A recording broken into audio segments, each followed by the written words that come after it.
Cada domingo es una celebración para el cristianismo y hoy tenemos doble celebración, ya saben todos. Pero es una alegría juntarnos, es una alegría reunirnos, es una alegría saber que en todo el mundo nuestros hermanos en la fe con los que vamos a compartir la eternidad están haciendo lo mismo en este momento, celebrando al Señor, celebrando su sacrificio a favor nuestro, celebrando su pronta venida, celebrando al Señor. Y es lindo saber eso, es hermoso. Y muchas veces cuando hablo del Antiguo Testamento, voy al mismo pasaje para que tengamos claro cuál es una de las funciones del Antiguo Testamento, ¿sí? En hermenéutica este pasaje es muy importante. Este pasaje nos da un entendimiento acerca de lo que tiene para nosotros el Antiguo Testamento. Entonces, sin más preámbulo, acompáñenme por favor a Romanos 15:4. El que me ha escuchado predicar sabe que este pasaje siempre introduce lo que vayamos a decir del Antiguo Testamento. Romanos 15:4.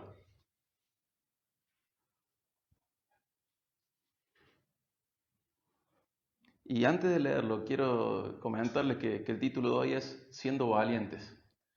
Y no va a ser motivacional, no es la típica, dale que vos podés, sino que es memorial, es recordarte cuál es tu identidad, cuál es la actitud que tenés que tener frente a la vida.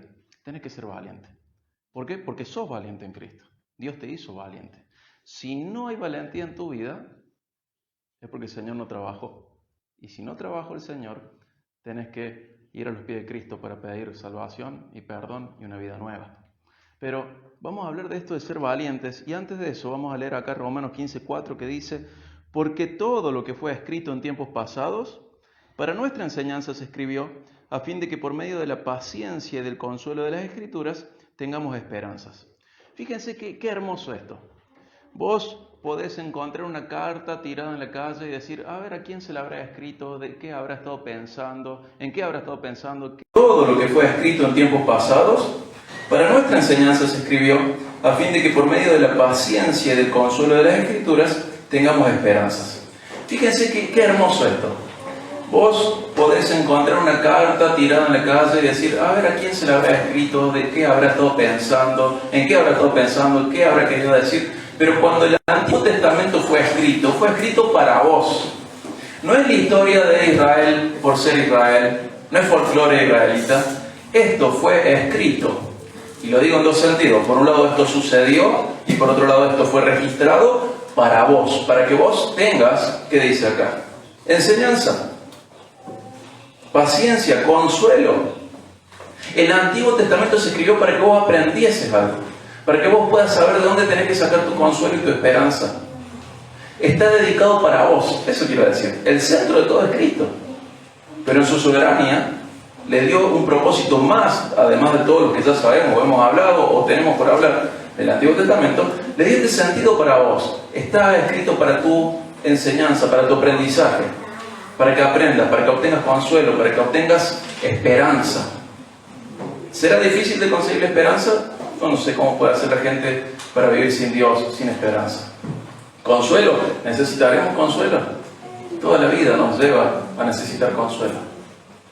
Y fue escrito para vos. Y en este aprendizaje que nosotros podemos hacer y tener a partir del Antiguo Testamento, me encuentro con una historia que me gusta mucho, a pesar de que sus personas protagonistas no me agradan tanto. Pero les queda de tarea averiguar cuáles son sus protagonistas. Fíjense en 2 de Samuel 10, 8 al 12. 2 de Samuel 10, 8 al 12.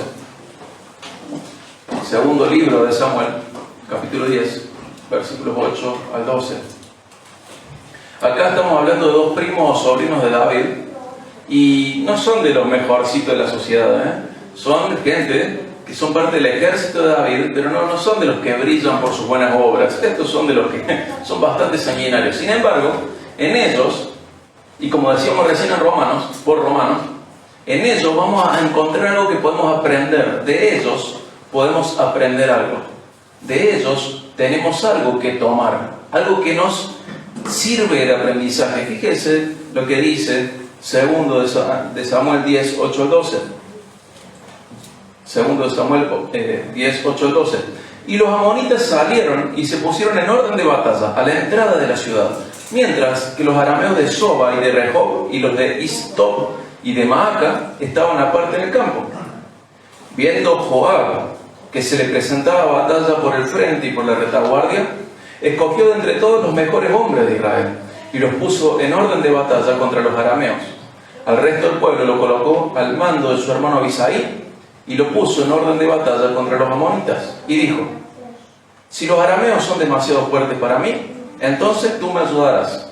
Y si los amonitas son demasiado fuertes para ti, entonces vendré en tu ayuda. Acá tenemos estos dos hermanos, Joab y Abisai. Vamos a leer el versículo que sigue en breve. Pero tenemos estos dos hermanos y ven que los amonitas los rodean. Sus enemigos están rodeando el territorio israelita. Estamos en el tiempo de David, en el cual el imperio se estaba consolidando. No al nivel de Salomón, pero muy superior al nivel de Saúl. Ya Israel era una potencia en ese tiempo. Y ven que los amonitas los rodean. Y Joab, que era uno de los generales principales de David, sin estar dentro de los 30 valientes, pero estando arriba de los 30 valientes por su carácter sanguinario y belicoso, llama a su hermano y le dice: nos vamos a dividir en dos. Uno de este lado, otro de este lado, y si vos estás hasta las manos, yo voy a ayudarte. Y si yo estoy hasta las manos, vení a ayudarme. Ese es el plan. Pero fíjense que a pesar de su inmadurez, digo inmadurez espiritual por las otras acciones registradas de ellos que hay en el Antiguo Testamento, fíjense lo que dice ahora en el versículo 12. Esfuérzate y mostrémonos valientes por amor a nuestro pueblo y por amor a las ciudades de nuestro Dios, y que el Señor haga lo que le parezca bien. Me encanta, me encanta. Hermano, estamos a punto de morir. Es muy probable que muramos hoy. Los amonitas son demasiados. Los tenemos que dividir en dos porque no sabemos cuál va a ser más difícil. Probablemente uno de los dos esté perdiendo y el otro necesite su ayuda. Pero hagamos una cosa, nos esforcemos, seamos valientes. ¿Por quién? Por las ciudades de nuestro Dios, por el pueblo de nuestro Dios. Seamos valientes. Dice: esforcémonos y mostrémonos valientes por amor a nuestro pueblo y por amor a las ciudades de nuestro Dios, y que el Señor haga lo que le parezca bien. Y acá encuentro personalmente una pequeña definición de valentía. Esfuerzo dando lo mejor, pero no dando lo mejor en cualquier dirección, sino en la mejor dirección y dejando los resultados a Dios. Dice: esforzate, esforcémonos, seamos valientes. ¿Por quién? Por amor a nuestro Dios, por amor a las ciudades de nuestro Dios, por amor a nuestro pueblo, y que el Señor haga lo que bien le parezca. ¿Se dan cuenta? No es decir: bueno, vamos porque el Señor nos va a sacar para adelante. Vamos porque el Señor nos va a dar la victoria. ¿Qué dice? Hagamos nuestra parte y el Señor hará lo que le corresponda. Pero nosotros vamos a hacer la parte que nos corresponde a nosotros y el Señor hará lo que quiera. Y ellos, en su inmadurez espiritual, en su inmadurez como parte del pueblo de Dios, ellos, en su situación, aún así, tienen una actitud de certeza de lo que iba a pasar. Simplemente hicieron lo que era correcto. Nadie les dijo nada más de lo que ellos ya tenían en la Biblia. ¿Qué tenían en la Biblia? El Pentateuco. Palabra de Dios a Josué antes de tomar la tierra prometida, la tierra que muchos años después defenderían Joab y Abisai, es esta, Deuteronomio 31:6. Es algo que Dios le dijo a Josué antes de tomar esa tierra que Joab y Abisai estaban defendiendo. En Deuteronomio 31:6 le dice: sean firmes y valientes. No teman ni se aterroricen ante ellos, porque el Señor tu Dios es el que va contigo. No te dejará ni te desamparará. Perdón. Pero fíjense que había un mandamiento ahí. Sean firmes, sean valientes, no tengan miedo. Y cientos de años después, no me acuerdo cuántos años después, de Josué, Joab y Abisai tienen que defender esas tierras frente a las cuales Dios les dijo: son de ustedes. Son de ustedes, no tengan miedo, sean valientes, no tengan miedo. Josué 1:6, ¿se acuerdan? Sé fuerte y valiente, porque tú dirás a este pueblo: posesión de la tierra. Tú darás a este pueblo posesión de la tierra que juré a sus padres que les daría. Eso es Josué 1:6. Y le dice de nuevo Dios a Josué: sé fuerte, sé valiente, esta tierra es para ustedes. Pero sean fuertes y valientes, van a pelear. Eso es lo que quiero enfatizar, van a pelear. No es que el enemigo los va a ver y va a salir corriendo, no. Sean fuertes, sean esforzados, saquen fuerzas y pónganlo en la batalla. Sean valientes, no tengan miedo, no sean cobardes. Y todo esto fue escrito para tu enseñanza y tu esperanza y tu consuelo. Sé fuerte, sé valiente. Hay algo para aprender por parte nuestra acá. Y Joab y Abisai se prepararon para obedecer y defender la tierra que Dios les había dado y prometido. Y actuaron en concordancia con la palabra de Dios. Ahí anoté 500 años después de haberla recibido por primera vez. 500 años después de haber recibido esa tierra por primera vez, Joab y Abisai dicen: hermano, nos esforcemos, seamos valientes, por amor a nuestro pueblo, por amor a la ciudad de nuestro Dios, y que el Señor haga lo que bien le parezca. ¿Podría cortarse la protección de Dios ahí? Sí. ¿Saben por qué? ¿Saben por qué? Porque Dios le dijo siempre a Israel: pórtate bien para que te vaya bien. Fue así. Por eso luego vino Asiria y luego vino Babilonia. No sabían si el pacto iba a romperse ahí, pero sí sabían que ellos habían sido pecadores. Sin embargo, en ese momento, ¿qué hacen ellos? Y bueno, ¿qué vamos a hacer? ¿Perdido por perdido? No, seamos fuertes y valientes, hagamos lo que nos corresponde. Por lo menos una vez en la vida, hagamos lo que nos corresponde hacer. ¿Merece Israel el juicio de Dios? ¿Merece que los amonitas arrasen con Israel? Sí. Incluso luego van a caer los asirios y van a conquistar 10 tribus al norte, van a caer los babilonios y van a conquistar las 2 tribus del sur. O sea, sí lo merecen el juicio, pero no está en discusión eso. Tampoco está en discusión lo que Dios es capaz de hacer. Lo que estamos discutiendo hoy para nuestra enseñanza es nuestra actitud. ¿Cuál es la actitud que tenemos que tener frente a la vida? Ser fuertes y valientes y dejar las cosas que le corresponden a Dios. Tu lugar, mi lugar es ser fuerte y valiente. Tienes que ser valiente, tienes que ser valiente. Y decir, bueno, vamos a pelear. ¿Pero por qué vamos a pelear? Por lo que Dios dijo. Y si el Señor decide no darnos el resultado que esperamos, lo mismo, el Señor no decidió cambiar los mandamientos que nos dio. ¿Me explico? El Señor decidió darnos mandamientos.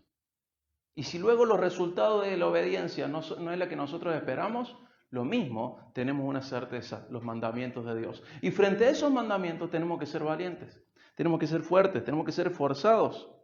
Entonces vemos que Joab y Abisai hace miles de años actuaron en concordancia a la palabra de Dios que ya tenían, pero para la iglesia también hay mandamientos para todos nosotros, ¿sí? No solo para la Iglesia Bíblica del Camino, no solo para la iglesia en Córdoba o en Argentina, para todos nosotros, no solo para los líderes o para el resto de la congregación, para todos nosotros. Entonces, por ejemplo, acompáñenme a 1 Corintios 16:13. 1 Corintios 16:13, carta de Pablo a los Corintios, capítulo 16, versículo 13. Lo digo así mientras busco. Qué nostalgia me da escuchar el ruido de las páginas, porque hace mucho que no se escuchan. Ahora no sabe si decirle abran sus Biblias o prendan sus Biblias, porque ya la gente lee en el celu, y no estoy en contra de eso, pero es lindo escuchar las páginas, de nostálgico nomás. Es lindo escuchar las páginas. 1 Corintios 16:13. Estén alertas, permanezcan firmes en la fe, pórtense varonilmente, sean fuertes.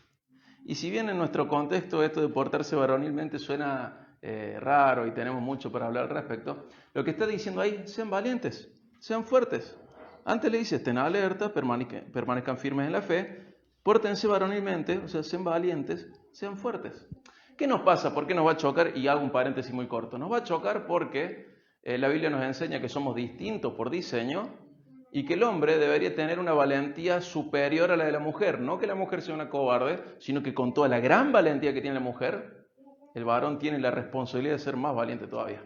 Hay una rata, ¿quién la tiene que matar? Ajá. Todos son machos hasta que la cucaracha vuela, ¿o no? Bueno, no vas a mandar a tu esposa a matar a la cucaracha. Bueno, a eso voy. No nos pongamos progres ni sexistas con esta frase. Pero, y ni hablar, todos son machos hasta que se sientan en el consultorio odontológico. Ahí doy fe que las mujeres son mucho más valientes que los varones. Pero Dios le dice a la iglesia, sean valientes, pórtense varonilmente, sean valientes, sean fuertes, permanezcan atentos, permanezcan alertas, permanezcan firmes en la fe. No podés permanecer firme en la fe si no sos valiente. Lo digo de otra manera, Vas a ser un inconstante en la fe si sos un cobarde. Lo de otra manera, si sos un cobarde vas a ser un flojo en la fe. Tenés que permanecer alerta, firme, valiente, esforzado. Fíjate en Mateo 28, 19 al 20, lo recontra sabemos, la gran comisión. No estoy leyendo en Reina Valera, pero lo sabemos todo de memoria en Reina Valera. Mateo 28, 19 al 20. Jesús antes de ascender dice esto, en Mateo 28, 19 al 20. Vayan pues y hagan discípulos de todas las naciones, bautizándolos en el nombre del Padre y del Hijo y del Espíritu Santo, enseñándoles a guardar todo lo que les he mandado. Y recuerden, yo estoy con ustedes todos los días hasta el fin del mundo. ¿Habrá que ser valiente para esto? Hay que ser muy valiente para obedecer la gran comisión. Pero no muy valiente, hay que ser cristianamente valiente. Hay que ser cristiano. Pero exige valentía, exige valentía. Andá a todos lados y contales que Jesús murió porque ellos son unos pecadores y sin Él están perdidos. Andá y deciles que Dios le ama, pero no por lo que ellos son, sino a pesar de lo que son y de cómo le han ofendido. Andá y hablales y deciles todos los mandamientos que Jesús les enseñó y que le tienen que dar la espalda al mundo y caminar en concordancia con los mandamientos de su Señor, nuevo Señor. Hay que ser valiente para decirle a alguien, sos pecador, estás perdido y necesitas crecer en obediencia a tu Señor y dueño. Y la falta de valentía en la iglesia ha hecho que la predicación sea más diluida, más débil, que no exija valentía del predicador. Bueno, el Señor te ama. ¿Y quién no quiere ser amado? Obvio. ¿Querés aceptar a Jesús en tu corazón que te ama? Y más vale. Y tiene un plan maravilloso para tu vida. ¡Ah, excelente! Yo también. Y adoptan esos falsos creyentes a Jesús como un amuleto. Pero no es el Jesús que salva. El Jesús que salva exige señorío. Y dentro de la predicación está eso. Y hay que ser valiente para predicar. Jesús en Marcos 1, cuando comienza la predicación, Jesús ¿qué dice? El reino de los cielos se ha acercado. ¿Qué cosa? Arrepiéntanse y crean. Jesús, ¿por qué no? ¿Por qué no los invita a un asadito en tu casa? Le empezás a contar la historia de Adán, de Eva, y después le decís, y me parece que tendría... ¿Y qué te parece si cambias tu actitud frente a la vida? ¿Qué te parece si en vez de hacer esto, pecado, haces esto que está bien? No, arrepentite y cree. Hay que ser valiente, porque Jesús era valiente. Hay que ser valiente. Y la predicación es tan ofensiva que solo a través del Espíritu Santo la persona va a responder a la predicación verdadera. Pero cuando la predicación no es ofensiva, la persona no va a escuchar la palabra de Dios. Y si bien Dios es sobrenatural, usa herramientas naturales para hacer su obra sobrenatural. Entonces salva, sí, milagrosamente, sí, sobrenaturalmente, sí. ¿A través de qué? De la predicación. Y esa predicación es lo que el Espíritu Santo usa en el corazón de la persona para llevarla a Cristo.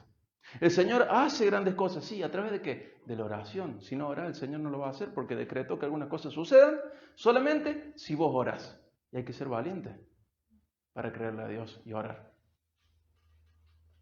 El Señor usa medios naturales para hacer cosas sobrenaturales. Si los medios naturales no están, las cosas sobrenaturales no pasan. La oración, la predicación, ir por todo el mundo predicando el evangelio verdadero.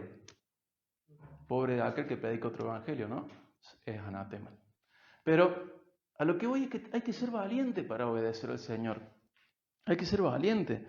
Fíjense, Primera de Timoteo 4:16. Primera de Timoteo 4:16. Otra carta de Pablo a su amigo, a su discípulo, a su compañero ministerial. Él le dice, su hijo en la fe. En esta primera carta, capítulo 4, versículo 16. Dice, ten cuidado de ti mismo y de la enseñanza. Persevera en estas cosas, porque haciéndolo asegurarás la salvación tanto para ti mismo como para los que te escuchan. Fíjense, ¿habrá que ser valiente? Cada iglesia del Antiguo Testamento tiene un lío bárbaro. La mejorcita de todas es Tesalonicenses. Pero si vos ves cada iglesia del Antiguo Testamento, suceden cosas trágicas como las de hoy. Hay gente que dice, ay, me encantaría volver a los tiempos de la iglesia primitiva. ¿A cuál? ¿A la de los Gálatas? ¿Judaizantes? ¿A cuál? ¿A los corintios, llenos de visiones y milagros? ¿A cuál le gustaría ir? Cada una tiene su lío. Y Timoteo estaba en Éfeso y tenía un problema doctrinal Éfeso. Le dice, ¿sabes qué? Timoteo, persevera en esto. Ahí se va a comprobar si sos salvo. Y a través de la perseverancia en esta doctrina, los que te escuchen también van a ser salvos. Pero hay que ser valiente, ¿eh? No, Pablo, ¿sabes qué pasa? Que si yo les digo eso no me van a mantener más. Conocemos esos casos de prostitución moral, donde el pastor no se anima a señalar las cosas por miedo a no recibir mantención. No, Pablo, pero vos sabés que no son tan maduros. ¿Viste los tiempos del Señor? ¿Qué tiempo del Señor? Son un cobarde. Los tiempos del Señor son arrepentite y cree. Y los tiempos nuestros, no, pero el Señor, sus tiempos, ralentizamos a Dios, en vez de ponerle una X, le metemos 0,25X, como si fuera un video de YouTube. Y los tiempos del Señor son muy rápidos. En el principio creó Dios los cielos y la tierra. Día 1, día 2, día 3, día 4. Fin de todo el tiempo. Y el Señor hizo cielo y tierra nuevas. El Señor es así. Jesús, hace falta vino. Bueno, vamos a buscar las uvas. ¿Hay procesos? Sí hay procesos. ¿Hay tiempo del Señor? Sí. Pero te invito a ser valientemente honrado y ver si son los tiempos del Señor lo que lo hacen lento el proceso o sos vos con tu cobardía. ¿Serás vos el que hace más lento los tiempos del Señor? Porque el Señor quiere bendecirte y quiere ayudarte y quiere que vayas de gloria en gloria y quiere ayudar a tu santidad, a tu salvación, quiere estimularte para que vos vayas más y más y recibas más de Él y crezcas más y le representes mejor y haya más del poder del Espíritu Santo en vos, haya más del carácter de su Hijo en vos, haya más de todo lo que Dios es en vos. Y muchas veces la excusa es esta, ay, los tiempos del Señor.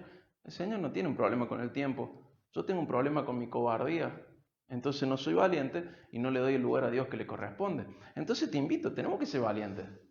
Acá Timoteo le dijo, mira, enseña la doctrina y permanece en ella, porque de esta manera se va a comprobar tu salvación y la de los que te escuchan. ¿Pero qué podría haber hecho Timoteo?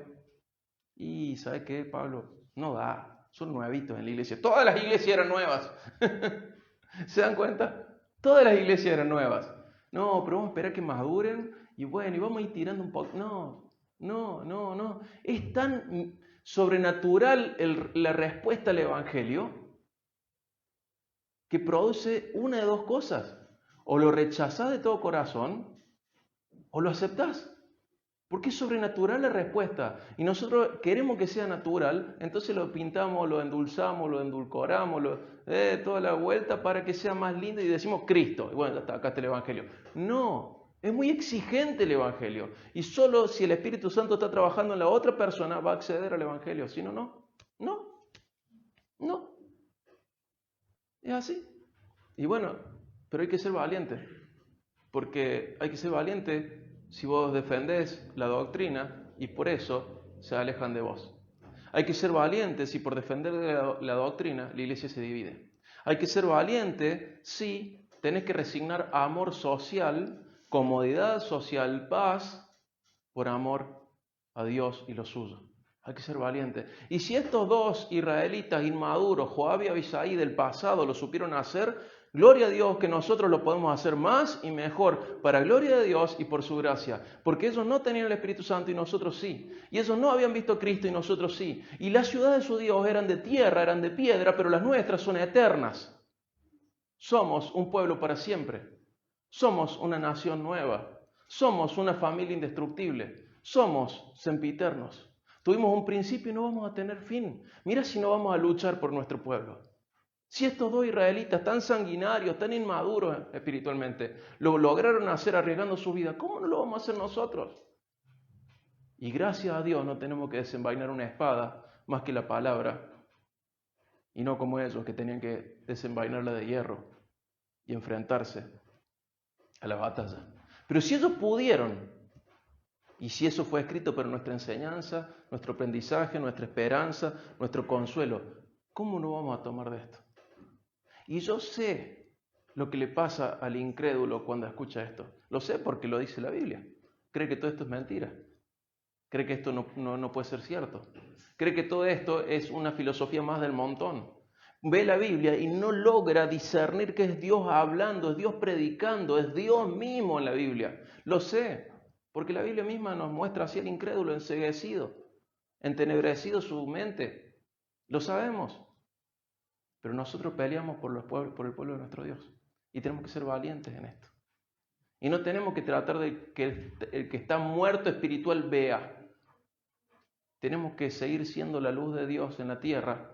Y cuando Dios llama a los muertos a la vida, nos escuche, nos vea, nos siga, para que nosotros lo llevemos a Cristo.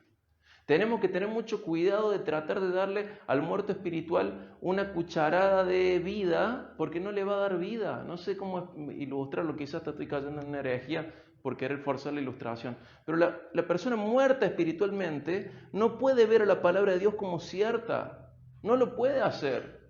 ¿Y qué tengo que hacer? ¿Darle más argumentos? No, seguir predicándole el Evangelio. Y si la persona esa no responde, es porque el Señor no está haciendo la obra. No te cargues con una responsabilidad que no es tuya. Vos sé valiente por tu pueblo, por tu Dios, y que el Señor haga lo que bien le parezca. Quizá esta última parte de ilustraciones fue medio herética en alguna oración, pero yo creo que ustedes me entendieron, y si no le voy a pedir al Señor que me tengan misericordia en la salida de la reunión. Pero tenés que ser valiente para decir la verdad. Tenés que ser valiente. Y no solo para decir la verdad, sino para creer la verdad. Para creer la verdad. Nosotros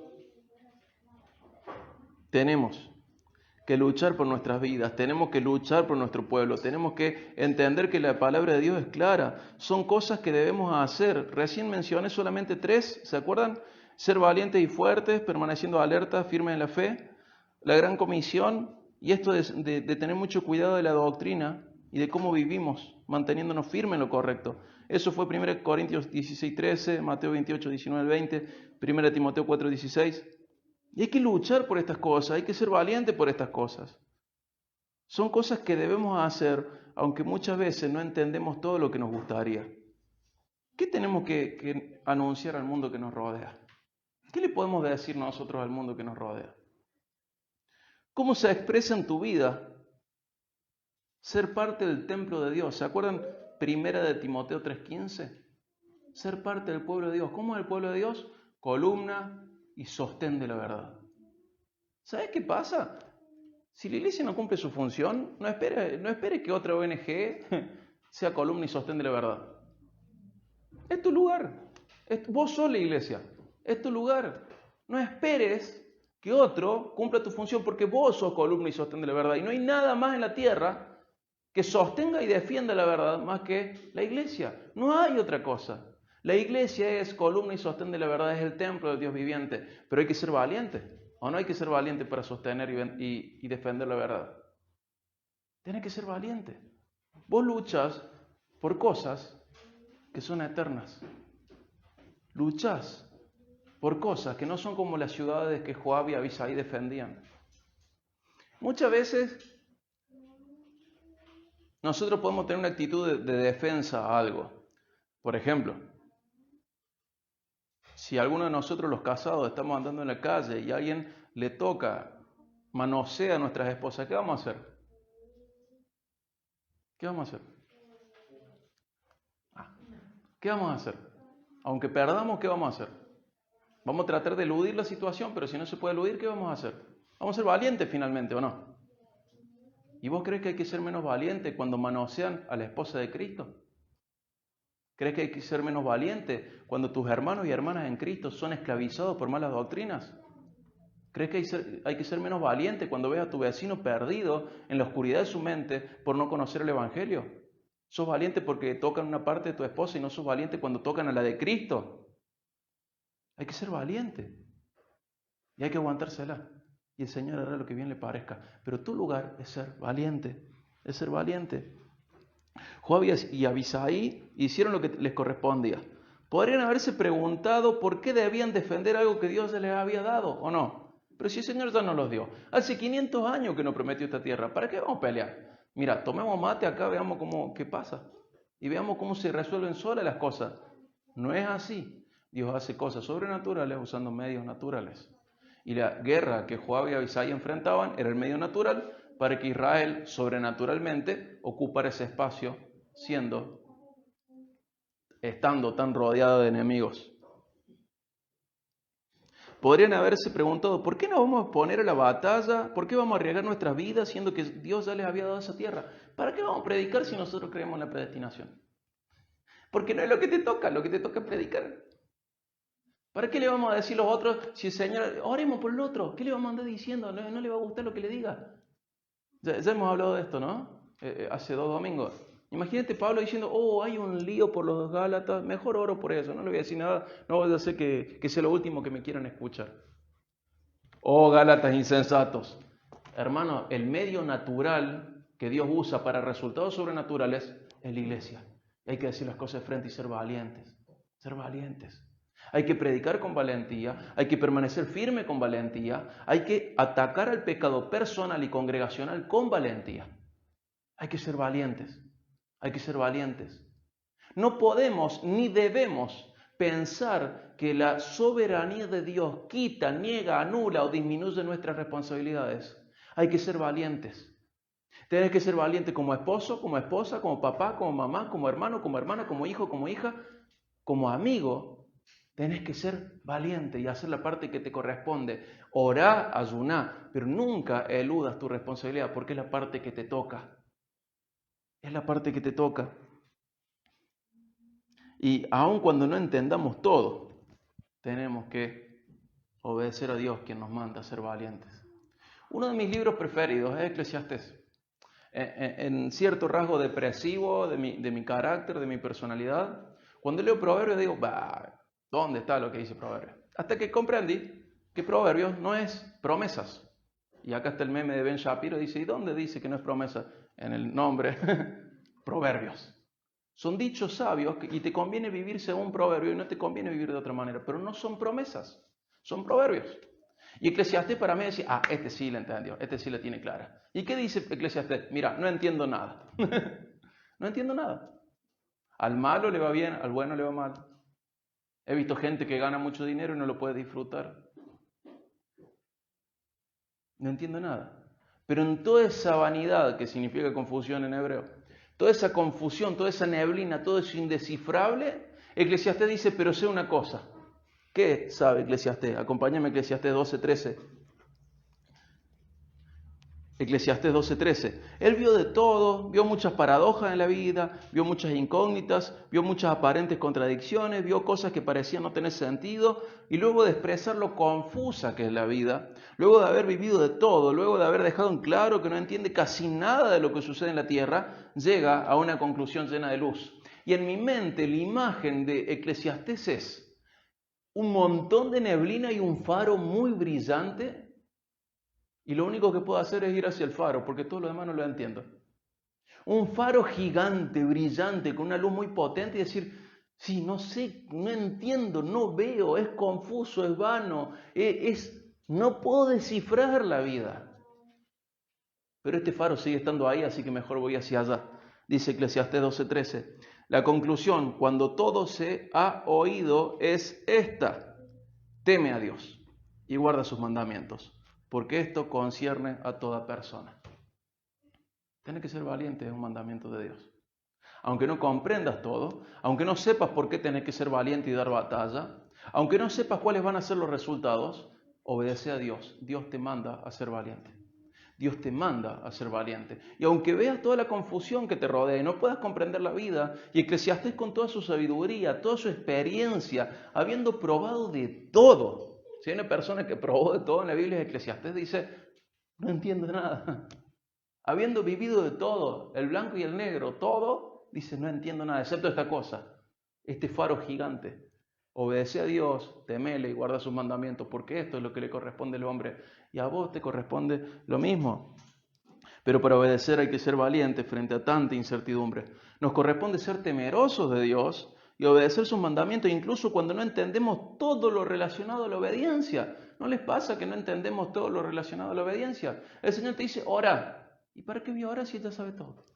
Predica. ¿Y para qué voy a predicar si depende de su predestinación? No es lo que te corresponde, no te corresponde entender esa parte. Te corresponde hacer tu parte.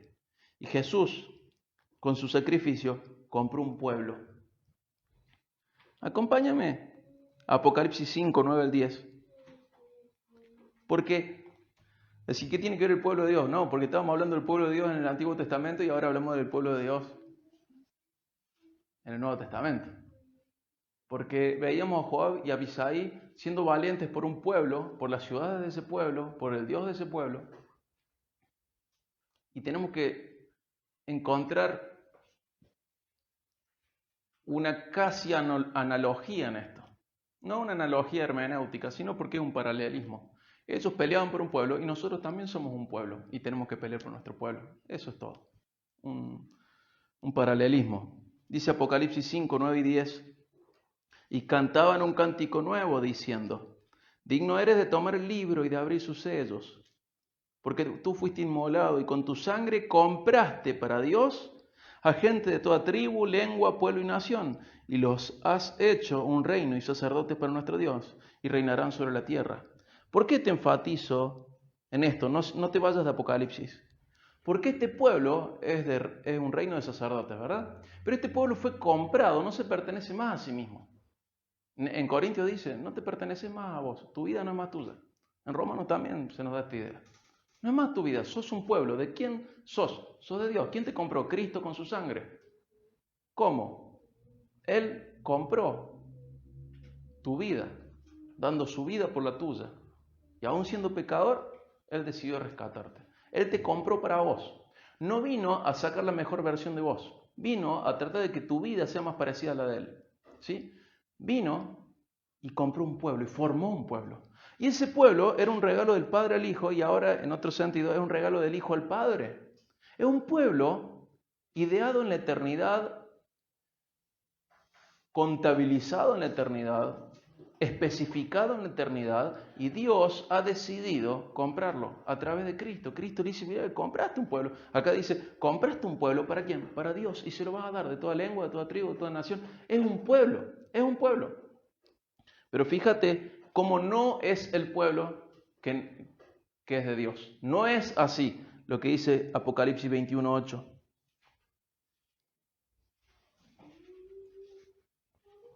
Apocalipsis 21:8.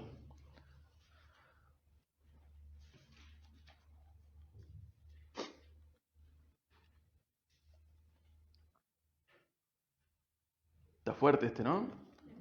Pero los cobardes, incrédulos, abominables, asesinos, inmorales, hechiceros, idólatras y todos los mentirosos tendrán su herencia en el lago que arde con fuego y azufre, que es la muerte segunda. Más allá de todas las categorías de personas que hay acá, arranca con una, los cobardes. Entonces acá está la parte de desafío. ¿Sos un cobarde? Porque si sos un cobarde, fíjate, capaz que no sos parte del pueblo de Dios. Por eso sos tan cobarde frente a tus pecados. Por eso sos tan cobarde frente a tus acciones. Por eso sos tan cobarde para pedir perdón cuando ofendiste a otro. Por eso sos tan cobarde para decirle basta a tus vicios. Por eso sos tan cobarde para no asumir tus responsabilidades, porque no sos parte del pueblo de Dios. Aunque tengas 1000 años de iglesia, aunque te sepas la Reina Valera 60 de memoria. Pero el pueblo que no es de Dios es cobarde. O el pueblo de Dios que está jugando con la gracia de Dios y también va a recibir un castigo. Pero es tan fuerte la idea de cobardía que acá dice que el cobarde se va al infierno. Entonces, ¡epa! ¿Qué pasó? ¿Estábamos todos bien porque los violadores seriales, porque los homicidas en masa? No, los cobardes, los cobardes, los cobardes, los no valientes.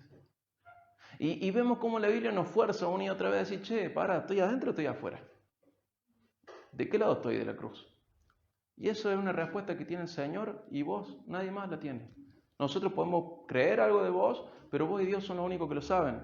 Pero ¿sabes qué? Dios te hace saber que si sos un cobarde o un incrédulo, un abominable, un asesino, un inmoral, un hechicero, un idólatra o un mentiroso, no sos de su pueblo. No lo sos. Porque al infierno no va a su pueblo, va al otro pueblo. Pero arranca ahí con cobarde. Entonces necesitamos esta determinación, esta valentía, como la que pudimos ver en Joab y Abisai. Para nuestra enseñanza la vimos, pero debemos vivir todo el cristianismo con valentía. ¿Se acuerdan en 2 de Timoteo 1:7? Yo sé que los más viejitos y los no tan viejitos lo saben. Pues Dios no nos ha dado un espíritu de temor, de cobardía, sino de poder, de amor y de dominio propio. No nos dio un espíritu de cobardía, sino de poder, de amor y de dominio propio. Dios ha capacitado a su pueblo para que sea valiente, para que sea poderoso, para que tenga amor y tenga dominio propio, se pueda controlar. Y el dominio propio no solamente es cuando me martillo el dedo y tengo ganas de gritar un montón de insultos. No es solo dominio propio ese. No es el único dominio propio cuando estoy andando en el auto y uno se me cruza y digo, y me freno. No es la única manera de dominio propio. Dominio propio es, nene, estás pecando, ven y salgamos de acá. Estás accediendo a tu vicio, cortala. Eso también es dominio propio. Estás faltando tus responsabilidades, basta. Eso también es dominio propio. No te estás congregando, congregate. No estás siendo generoso, sé generoso. Estás faltando tus responsabilidades como padre, como madre, como esposo, como esposa, hacelo. Eso es dominio propio. Porque hemos llevado el dominio propio solo a aquel que insulta y dice, ay, le falta dominio propio. Dominio propio es mucho más que eso. Es agarrarse la oreja y decir, voy a hacer lo que no tengo ganas de hacer hoy. Voy a ir a la reunión de oración aunque no tenga ganas. Voy a orar aunque no tenga ganas. Voy a leer la Biblia aunque no tenga ganas. Tengo dominio propio. Me domino a mí mismo para hacer lo que debo hacer, para ser valiente por el pueblo de Dios y por mi Dios y que Dios haga lo que bien le parezca. Dominio propio. El Señor a su pueblo le ha dado dominio propio para que haga, porque es un reino de sacerdotes, para que ese pueblo haga lo que Dios quiere que haga. Cuando la persona no tiene dominio propio, ¿qué está pasando?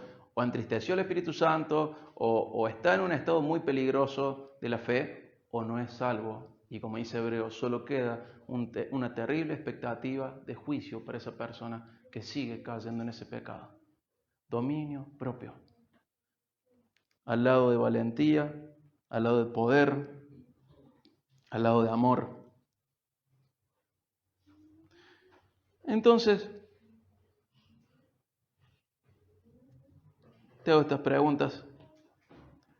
¿Tienes que hablar de Dios a otros? ¿Tienes que luchar alguna batalla con tus pecados? ¿Tienes que confiar en las promesas de fe aun cuando te falta fe? ¿Tienes que obedecer a Dios de alguna manera en la que hoy no lo estás haciendo?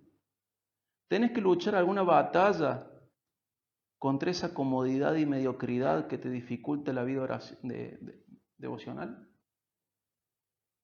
¿Tienes que orar más? ¿Tienes que leer la Biblia más? ¿Tienes que servir a otros más? ¿Tienes que congregarte en serio? ¿Tienes que ser padre? ¿Tienes que ser madre? ¿Tienes que ser cónyuge? Confiando en Dios, haciendo la parte que te corresponde y diciendo, y que el Señor haga lo que bien le parezca. Hermanos, los veo a cada uno y sé parte de sus batallas. Hay que ser valiente para no participar de la Santa Cena cuando no corresponde. Hay que ser valiente para llevar la luz de Dios a una familia incrédula. Hay que ser valiente para ser cónyuge de un incrédulo. Hay que ser valiente para atravesar la despedida de un ser amado y sostener al resto. Hay que ser valiente para congregarse, para poner en prioridad lo que Jesús puso en prioridad, la iglesia, en creer en las instrucciones de Dios. Porque muchas veces hacemos énfasis en las promesas y no nos damos cuenta que las instrucciones de Dios son nuestro escudo. Hay que ser valiente para ser un papá como Dios dice que tengo que ser, para ser una mamá como Dios dice que tenés que ser, para ser un hijo o una hija como Dios dice que tenés que ser, para ser un amigo, para ser una persona como Dios dice que tenés que ser. Hay que ser valiente y hacerlo sin miedo, con valentía. Y esto, insisto, no es un discurso motivacional. Sos valiente, dale, que somos tiburones, ¿se acuerdan? Sos valiente. No, hay que ser valiente para ser honrado en el trabajo. Hay que ser valiente para desechar las pesas falsas. Hay que ser valiente para no truchar las cosas laboralmente. Hay que ser valientes para servir a otros. Hay que ser valientes para esforzarse y obedecer a Dios. Hay que ser valientes. Y estas batallas tienen que ser luchadas sin miedo, con determinación, aguantándose la incertidumbre de los resultados. presentando batalla por tu vida y por el pueblo de Dios, no preocupándote tanto por lo que entiendes, por lo que no entiendes, sino preocúpate y ocúpate por lo que sí entiendes y tienes que obedecer. Presenta batalla con valentía, con constancia, y que Dios haga lo que quiera, porque lo que Él quiere siempre es lo mejor, es lo perfecto. Y vos sabés que dentro de la Biblia hubo personas bienaventuradas. Y hubo una que, si no fue la más bienaventurada, le pegamos en el palo. Porque cuando aparece un ángel frente a ella, le dice, llena eres de gracia. Si habrá personas bienaventuradas en la tierra, ¿no? A vos te toca, qué sé yo, predicarle a Timoteo. A vos te toca sacarle las escaras de los ojos a Pablo. A vos te toca ser la mamá de Jesús. Terrible bienaventuranza, muy, muy complicada, ¿no? Pero un honor, un favor de lo alto, que cuando el ángel la ve a María, eso está en Lucas 1:28, le dice, bendita tú eres entre todas las mujeres, muy favorecida, llena de gracia. Esta mujer era muy bendecida, muy valiente. Entonces, si nosotros vemos la historia y tenemos en cuenta ella, decimos, che, qué mujer favorecida. De todas las mujeres de la tierra, mira, a todas las que están acá, el Señor no las eligió, eligió a María. De todas las mujeres del mundo, no eligió a otra más que María. Muy bienaventurada. Por gracia de Dios y para gloria de Él, ¿no? Muy bienaventurada. Pero los romanos le han dado demasiado vuelta a este tema, y nosotros como antirromanos, no antirromanos, sino con una actitud antirromanista, como que hemos despreciado a María. Pero María era muy bienaventurada, muy, muy bendecida por Dios, muy favorecida por Dios, llena de gracia. Entre todas las mujeres, bendita entre todas las mujeres. A una maldijo en el pasado a Eva y esta la bendice sobre todas las otras mujeres. Pero ¿qué pasa? Luego, en Lucas 11, 27 al 28, dice Lucas que Jesús estaba caminando y una mujer se para y le dice a Jesús, Lucas 11, 27 al 28, una de las mujeres de la multitud alzó la voz y dijo, dichosa la matriz que te concibió y los senos que te criaron. O sea, una mujer lo ve a Jesús y dice, epache, bendita tu madre. Y Jesús comenta en Lucas 11, 28, al contrario, contestó Jesús, dichosos los que oyen la palabra de Dios y la guardan. Pusiste la vara acá arriba, María, sos bendita sobre todas estas mujeres. Alguien le reconoció y Jesús dice, pero ¿sabe qué? El que escucha mi palabra y lo obedece es más bendito todavía. ¿Te das cuenta el nivel de bendición que Jesús te quiere llevar? Este pasaje es una locura. María fue hiper, mega, ultra, archi bendecida. Y Jesús mismo, hablando de esta situación, dice, ¿sabes qué? Benditos son los que oyen mi palabra y la guardan. Pero ¿cómo hay que hacerlo? Con valentía. Son más favorecidos los que oyen la palabra de Dios y la obedecen que María misma. Para poner en práctica la palabra de Dios, tenés que ser valiente. Para decirle al mundo que solamente tiene salvación en Jesús, tenés que ser valiente. Para confiar en las promesas de Dios, hay que ser valiente. Para confiar en que las instrucciones de Dios, al obedecerlas, son lo que más te conviene, hay que ser valiente. Para obedecer la palabra de Dios, hay que ser valientes. Entonces, hermanos, seamos valientes por gracia de Dios, para gloria de Dios, pero para nuestro propio beneficio también, como personas y como cuerpos, ¿sí? Seamos valientes. Vamos a orar. Padre, te damos gracias, Señor, porque escribiste tantas cosas en el pasado, inspiraste el pasado, produjiste el pasado, Señor. Y lo hiciste para nuestra enseñanza. Y vemos en estos dos israelitas una actitud digna de imitar. No porque sean ellos, sino porque están dentro de la historia que vos elegiste para que nosotros aprendamos. Gracias, Padre, porque tus instrucciones son claras, son convenientes. Gracias, Padre, porque nos señalas hacia dónde tenemos que ir. No solo debemos ser valientes, necesitamos ser valientes. Y gracias, Padre, porque nos diste un espíritu, no de cobardía, sino de valentía, Señor. Gracias, Padre, porque abriste el camino para nosotros a través de nuestro Hijo, de tu Hijo. Un camino nuestro a través de tu Hijo, en el que caminamos hacia vos. Y ese camino quedó abierto a favor nuestro, para que hoy, incluso hoy mismo, podamos ir ante vos para encontrar gracia, y oportuno socorro. Padre, bendecí a mis hermanos, bendecinos y hacenos valientes, Señor. Ayúdanos a odiar la cobardía y a amar la valentía que viene para tu gloria, Señor. Bendecinos, Padre, con la capacidad de ser lo que vos esperás que seamos, lo que vos mereces que seamos. Bendecinos, Padre, por favor, y perdónanos por tanta cobardía en tantas áreas de nuestras vidas. Ayúdanos a arrepentirnos de ella, dejarla atrás, aborrecerla, confesarla y buscar misericordia en vos para recibir valentía. Gracias, Padre, por tanto. En el nombre de Jesús, amén.